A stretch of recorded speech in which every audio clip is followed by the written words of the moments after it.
Hi everyone. Hi everyone. Let's see. Okay. Getting this thing started here, making sure everything is good. Okay, so we'll go ahead and get started. Hi everybody, my name is Lauren Brady. And I'm Laura Sexton. And we are the creators of Sage Nutrition Associates, an RD exam review company. And we wanted to get on here today with everyone to talk a little bit about the RD exam and what, just some insights that we've had over the past couple of years as we have been in this business. And of course, take any of your questions if you have any about the RD exam. So we would like to thank Build Up Dietitians and that whole crew there for allowing us to take up their space and hold space for 30 minutes today. So thank you again, Build Up Dietitians. Yep. Thank you, Leah McGrath. You're awesome. And team. Yeah. Hi, Leah. Hi. Yeah. Thank you to you and your team, Leah. We appreciate you. Okay, so just wanted to give you a little bit of background about us, about ourselves, and how we kind of got into this whole notion of RD exam. Hey, Dawn. Thanks for joining us. Hey, Dawn. Hi, Lindsay. Lindsay, hey. Super nervous for this exam. Yes, we were too. I think that's just kind of par for the course. You know, there's a lot of things that are riding on passing the exam. A lot of the time students feel, maybe they get a job and, you've got to pass the exam. And so there's this layer of stress that goes on top of the RD exam. But we're here to kind of help guide you through some of the things that we've learned and that could be helpful for you as you're going into taking the exam. So, hi Leah, I see that you've joined us, so yeah. I'm not sure what that means. We don't do these live things all the time, but wanted to see that you joined. It was in a different color, so that's interesting. Cool. Okay, so just a little bit of background about me. I have been primarily doing clinical nutrition as my in my dietetics journey. Are you guys on the event? You need to be on our main page. I'm pretty sure I'm on the main page. From what I understand, I started the live button on the main discussion page on Build Up Dietitians. So, okay, we'll go ahead and continue. All right, so, and I also, as my experience with being a clinical dietitian, also worked for a dietetic internship. And so that's really when my interest started to spark in terms of the RD exam review. So really wanted to bring it to the 21st century, so to speak, doing it online and having really high quality review, live stream, and high quality materials that are affordable and accessible. Yep. And especially during COVID-19, and I'll introduce myself in a minute, during COVID-19, what we found was there was this need for an online forum and having a workshop online. And so we were really glad that we had already looked at that and prepared ourselves for that, because a lot of those in-person experiences, from your internships to exam review workshops in person, everything has changed. And so we are really glad that we were actually prepared for that and ready for those students who needed to join us in a different format. And I'll introduce myself quickly. My name is Laura Sexton. I've been a registered dietitian for 8 years, and I primarily worked in the area of food service management and have been doing that since college, and finally stopped catering actually last year. And so I'm very excited and thrilled to be able to bring that management experience and also just have more fun in the classroom, as I love to teach and work with students. My favorite part of this is being able to work with people and help people. And so let's move to another question. Yeah. So, does anyone have a question for us that's with us right now about what a burning question? We get a lot of good questions, so we have some ready to go, but wanted to see what you all out there had to say, if you had anything that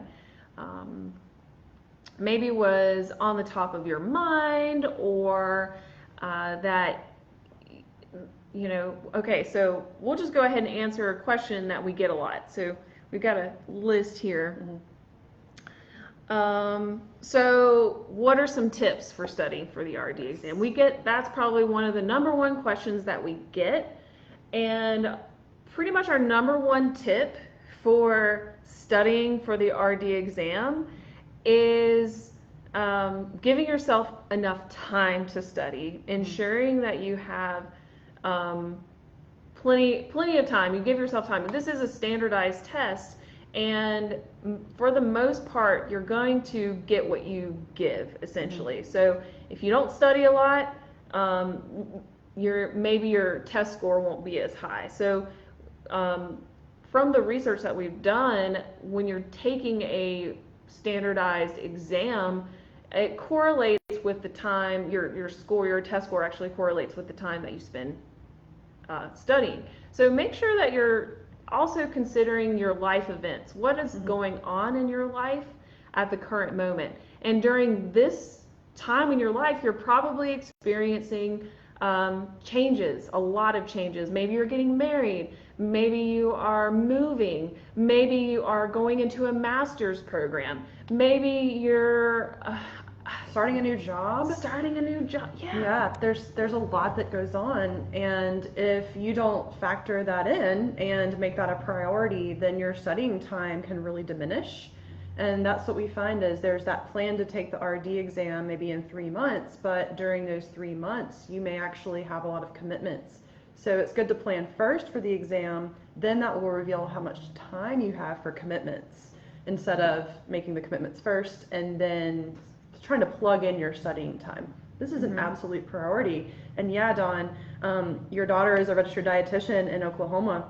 It is a tough test. And it is an underappreciated profession, and that's why we really want to push the profession and help students with that studying process so that they can retain that information for the long term. Another problem that we experience is cramming. And so we'll see students cram for that initial exam, but then if you don't study in the right ways, you will not retain that information for the long term. And that's a problem with the profession as well, is that we need to make sure that we're figuring out ways and teaching those ways of long-term retention. And we do that as well as part of our process in working with students is don't just teach the test, let's teach the concept and how to connect the concept so you remember it in future practice. Yeah, the test itself a lot of it is scenario based, and you know, we kind of break them down by level 1, 2, 3 questions. So you're going to see a variation of questions of how hard they are, how difficult they are. One would be kind of a basic question that you would get, that more of like that knowledge based. Do you know this answer, and can you identify it for answers? And then you have that level 2, which is a little bit harder. You're having to connect maybe 1 or 2 concepts. And then that level 3 is going to be that scenario based, where you're having to connect multiple concepts and you're having to do maybe 3 steps to that question. So those level 3 questions are what tend to stump people who take the exam. And it's important to know that all of your testing materials, you're probably not going to see those questions on your exam, okay? Because we don't know what's on the exam. We don't know the exact test questions. We know what's on the exam in terms of concepts. So you have to know how to take a concept and connect it with other concepts. And that's why we're so big on not just cramming and highlighting, reading, and rereading. We're big on concept mapping and connecting the dots, actually knowing the information so that when you go in to answer one of those level 3 questions, you can connect multiple concepts across different areas. And that's what the RD exam is about. Another thing is the RD exam is basic as well. there has to be a baseline knowledge for the registered dietitian. And so it's going to be all of the information that you learned from your undergraduate experience kind of set in the tone of your internship experiences. So those scenario-based questions once again. But you really need to make sure that you know or that you can recall information from that undergraduate experience, because that's actually where a lot of the content is going to come from in those questions, in those RD exam questions. So hopefully you have your books from undergraduate. You've kept that Krause book, you've kept that management book, because these are the resources you're going to go back to. We're having a comprehensive guide that is concise, that is also really helpful. However, make sure to have those source materials, because a lot of times students are renting books online, or maybe they sell their books back at the end of a course. Well, I want to discourage you from doing that, because you're going to need those for that RD exam and the first years of your practice. So make sure to keep those courses. Make sure to pay the extra money for those books, to have them in hand and to have them. That's what we use all of the time. We've got our books sitting around everywhere. We're literally surrounded by books right now. We're surrounded by books everywhere, because that is the antithesis of what you're going to need to know for the exam. Okay, and you're smart. You can do the exam, and you can get the questions right. It's just really about having that source content. So when you're studying, you have a context of the information around that as well. Not just memorize this and know this. There's a certain element to that you have to know and you have to memorize. However, you also should make sure that you know the context around that. And why, what are your sources of selenium? How is selenium absorbed, metabolized? And what disease states do you need extra selenium? Or, there's so much to know, but you can do it. It's just about having the right kinds of materials. Right. And you really shouldn't be relying on just an exam review guide to study for the exam, because it is so comprehensive in nature. Lauren and I have really looked through these source materials, and if you're looking at 60 plus review or books that are used as resource materials to write the RD exam, then no one single guide can be comprehensive without it being, the size of 60 books, and that's just not necessarily realistic, nor is it that necessary to have that number of books. But back to what Lauren was saying, as a registered dietitian, you need to have a reference library, just like you want your physician who is treating you to have a reference library that they can go to and refer to for a specific disease state.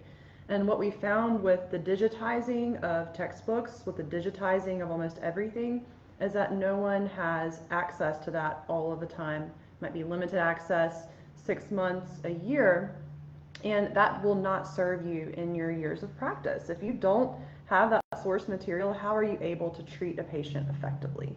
And those are the types of questions that we ask our students when we're talking to them, because part of our service when we're working with students is being able to talk to them. We are accessible via phone, for example. If any of our students want to call us, they can.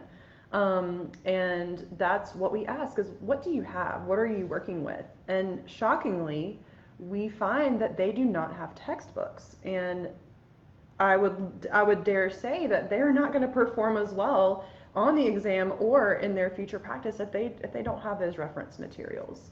And so have a library. Your library is very, very important, and it's what helps to give credibility to what you're talking about. So if you're rounding in the hospital, for example, and you need to go back and look up a source very quickly, then that is something that you need to be able to do.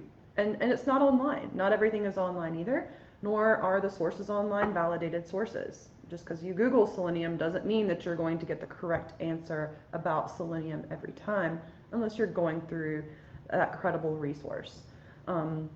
And that's just very helpful too in the treatment of patients. So just remember that. Keep your reference library. It's an investment in your future, not a short-term investment in school. It's an investment in your future.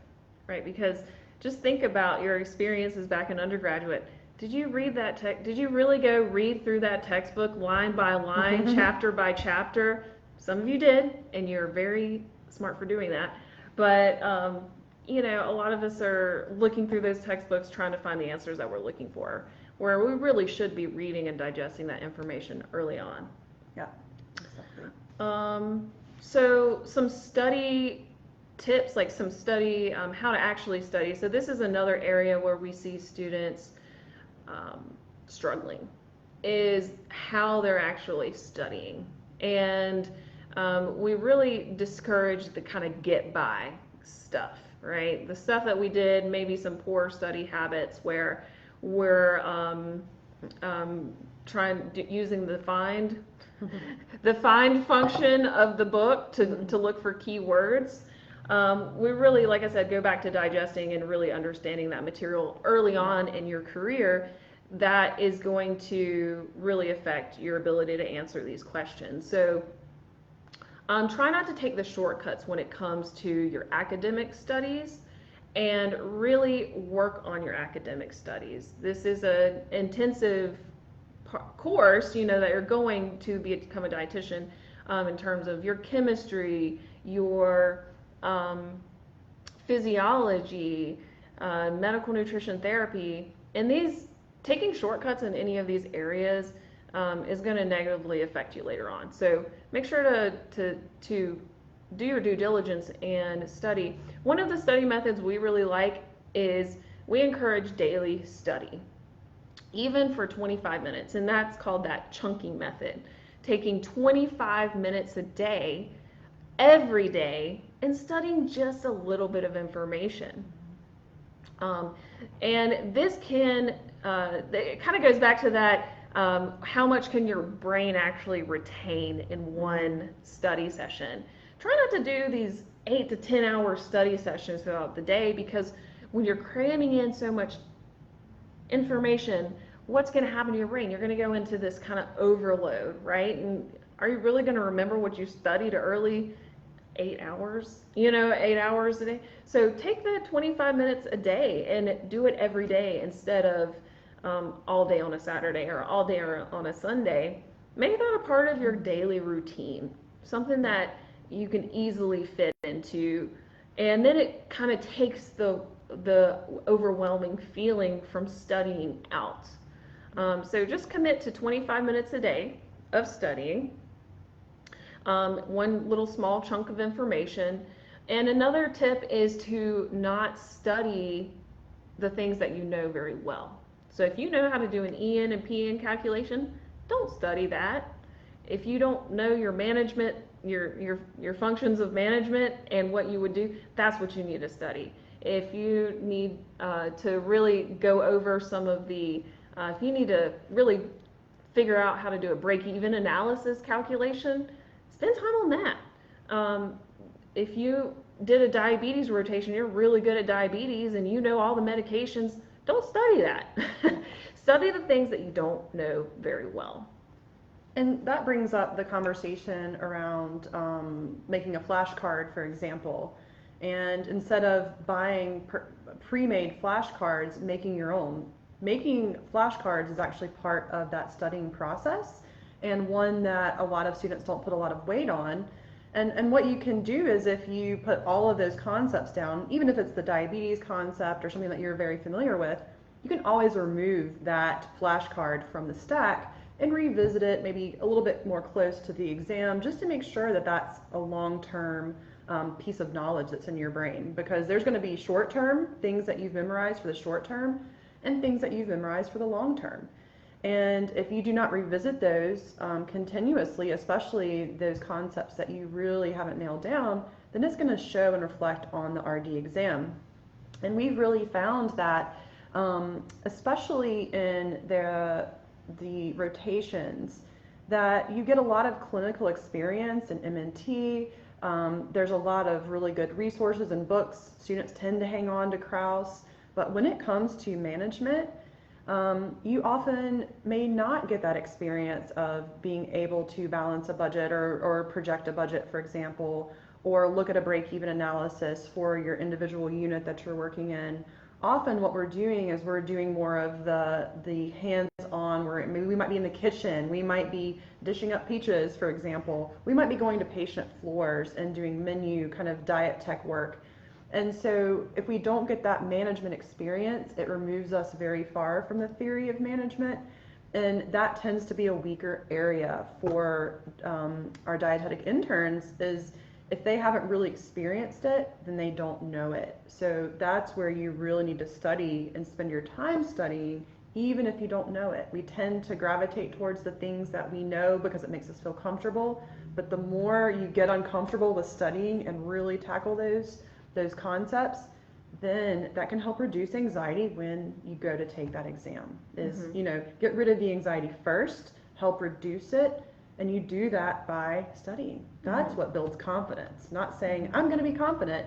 It's actually doing the work to get there. Yeah, and that brings up another point of testing anxiety. A lot of people suffer from testing anxiety.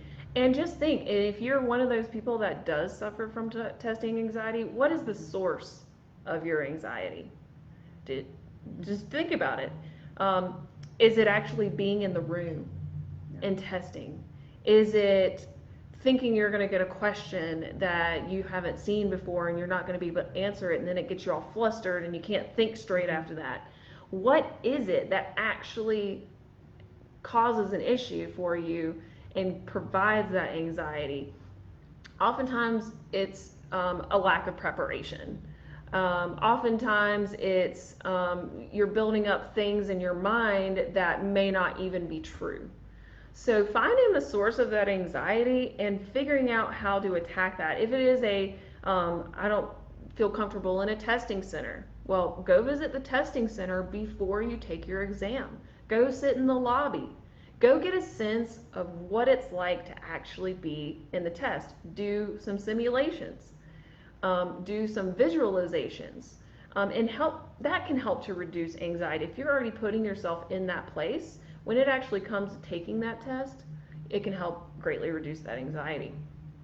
Now, if it is a knowledge deficit, if it is something where you're like, I don't feel confident, well, you need to make sure you take time to study. And also that might be a good indicator that having a study partner or having extra support is something that you need, and don't feel bad about that. We all need support. That's why we work together, is because we bounce ideas off of each other all of the time, and it helps to give a lot of clarity to your question.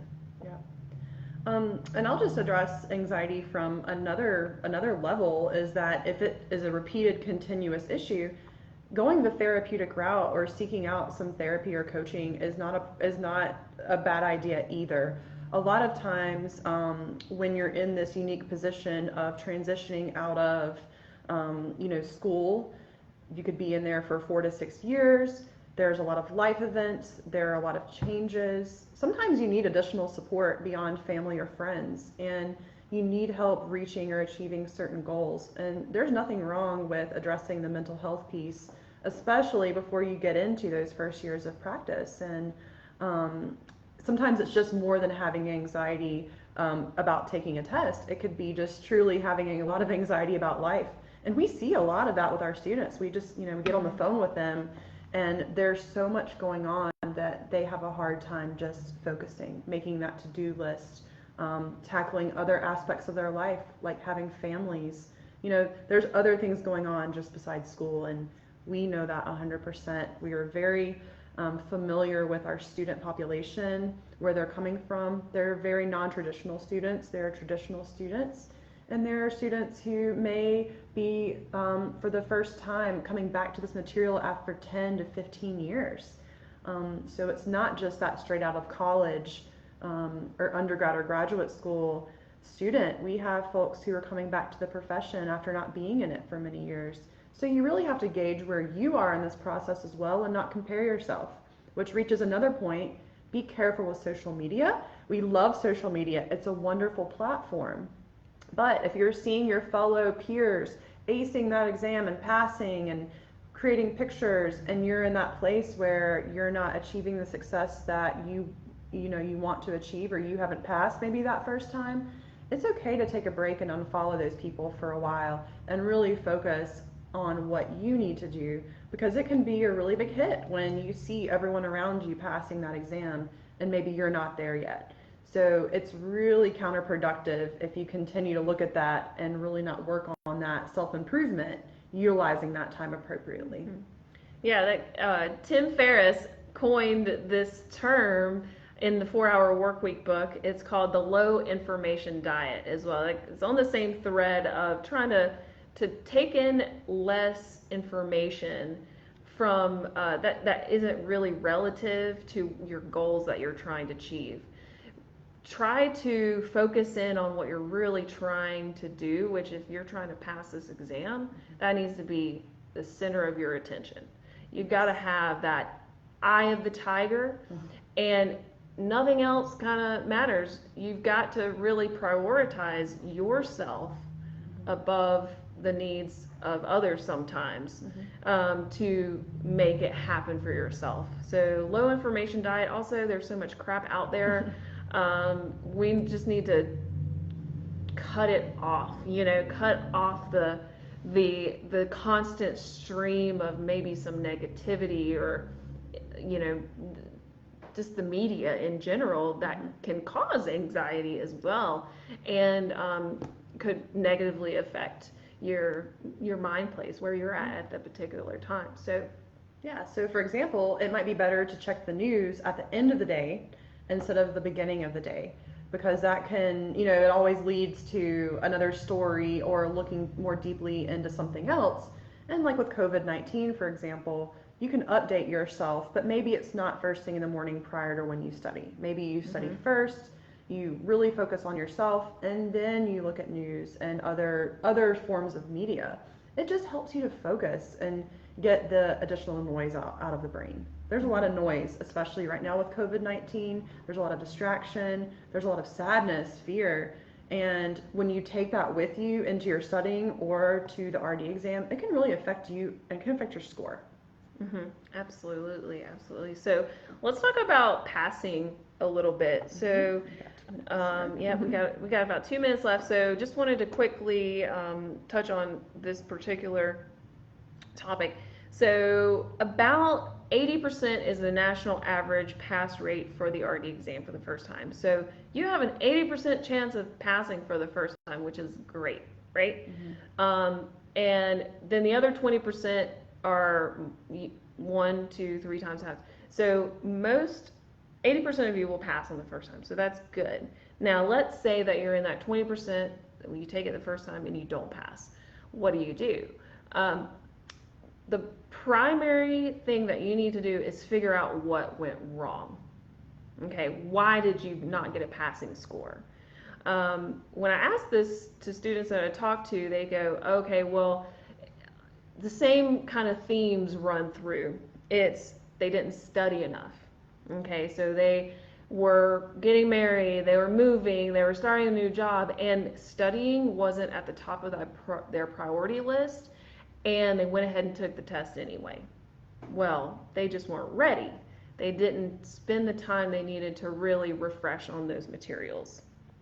And then the second one of the main things that we see is a true knowledge deficit. Maybe in the undergraduate, their undergraduate program, maybe it wasn't a strong program, or maybe they didn't do their due diligence in studying, and so they truly don't know certain concepts, and they really need to actually go back in and study and study and study. So those are really our 2 main things that we see with people who are multiple time test takers. So if you can identify one of those in your own self and tackle it ahead of time, you're going to be more successful second time around. And instead of having that kind of illusion of feeling prepared, you need to ask yourself, do I feel adequately prepared? Am I achieving a pretty good score on a practice exam? Am I getting the majority of my note cards? If you're not, then don't take that exam yet. You need to reschedule it and make sure that you give yourself adequate time, because if you fail, then that can really bring down your confidence and it can continue. So you might as well realistically look at where you are instead of where you think you are. So Yep. just be real. Be real. Okay, so it's 30 minutes. We're at the 30-minute mark. So that concludes our time here with you. Thanks for having us, Build Up Dietitians. Thank you, Leah. And thanks for everyone who is joining us. We really appreciate you being here. And let us know if you need anything. Feel free to email us or whatnot. Our website is sagerdn.com, or you can email us info@sagerdn.com, laura@sagerdn.com. And we're here to answer your questions. So thanks so much, and we'll see you next time. All right. Thank you. See you soon.